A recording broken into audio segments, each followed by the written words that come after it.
It's not uncommon to hear that many children and grandchildren are raised by the extended family. Grandparents, bigger sister or brother, aunts, uncles, cousins. Today's guest had the tremendous benefit of a grandfather's guidance and an aunt's vision.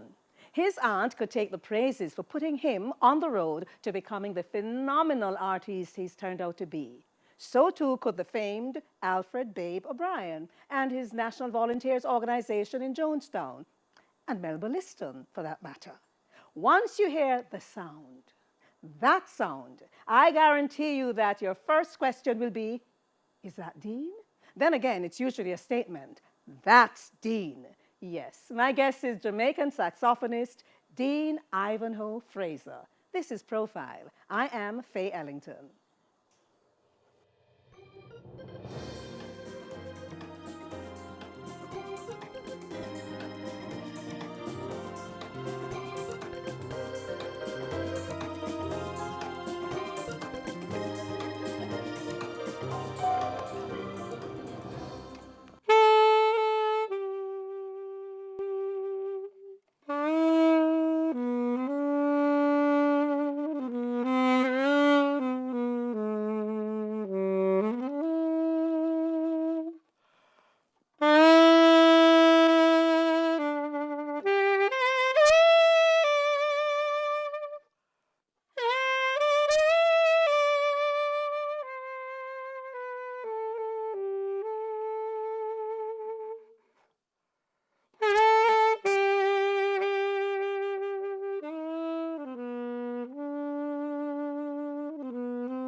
Well, Dean, I know this is a talking program, but I couldn't bring you here and not hear the sax. Once you hear that sound, we know it's Dean Fraser. It's been a long time I'm trying to get you to do this program, but you've been so busy touring and doing all kinds of things. Let me thank you for making the time to be here today. Give thanks for having Well, me.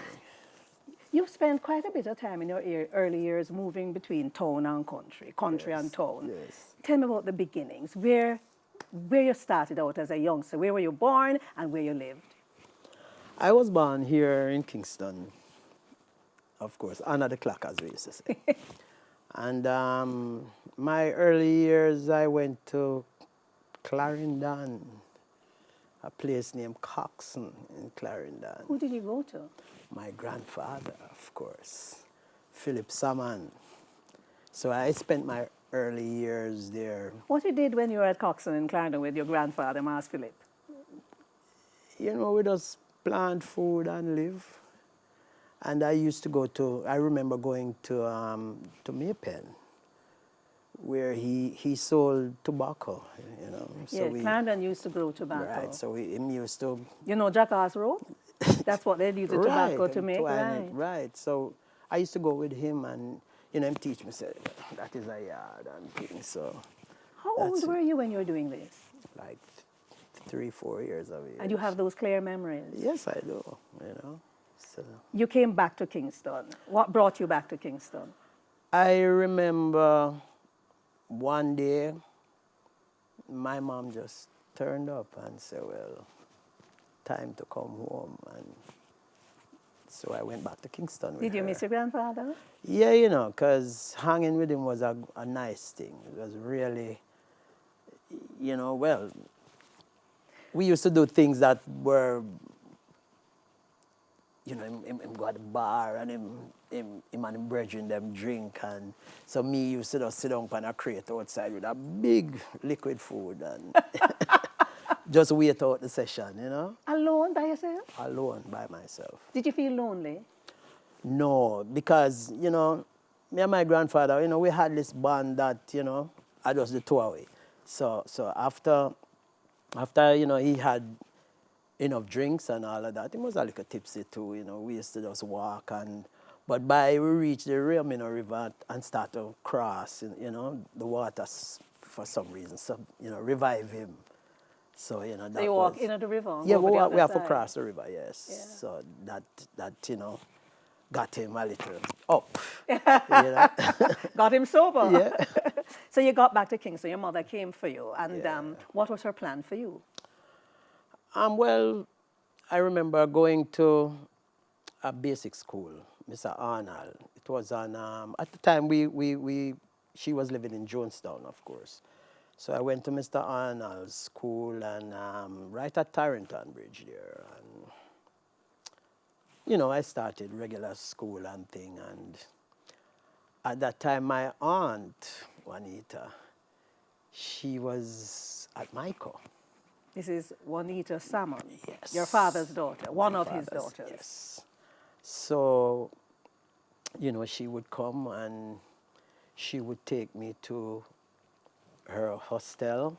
At you know, Michael? At Michael. And she have this guitar, and I would just bang on this guitar at all times.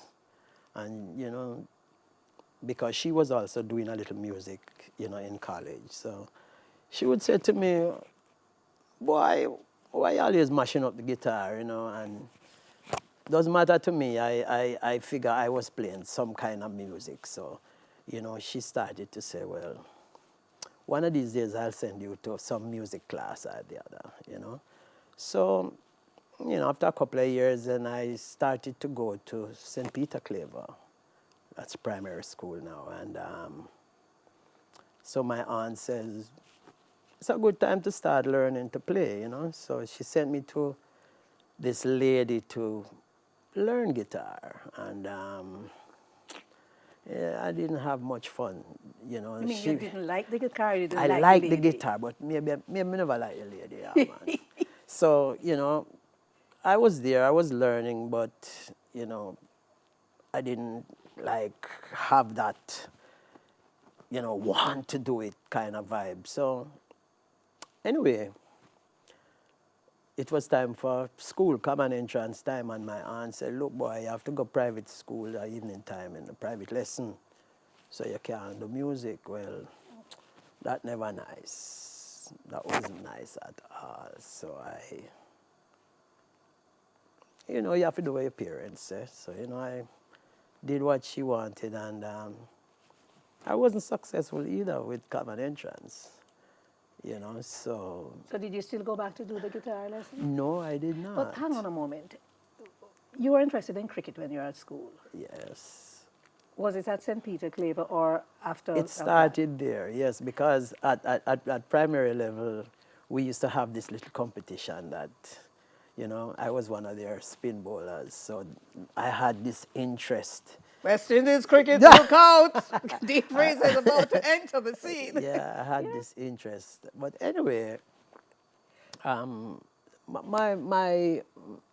aunt left Coxon, where she used to teach also, and came back to Kingston as a social worker.